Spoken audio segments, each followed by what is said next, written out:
Grips Gibbs కానీ ఏం లేదు, నీట్గా వచ్చింది అంతా. ఆకు కూడా ఎంత నీట్గా ఉంది ఇదంతా. నమస్కారం అండి రైతు సోదరులకి. ఈరోజు మనం చాపల గ్రామంలో తిమ్మరాజన తోటలో ఉన్నాము. మనం 4 రోజుల క్రితం అన్నకు సూపర్ లవా జోడి డెమో ఇవ్వడం జరిగింది. డెమో ఇచ్చినాక ఆయన స్ప్రే చేసిన 4 రోజుల తర్వాత తోట అనేది ఎంత గ్రీనిష్గా మారిందో ఇప్పుడే చూడండి.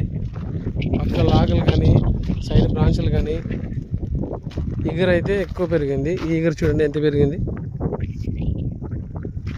తోట అయితే బ్రహ్మాండంగా చేంజ్ అయింది చూడండి.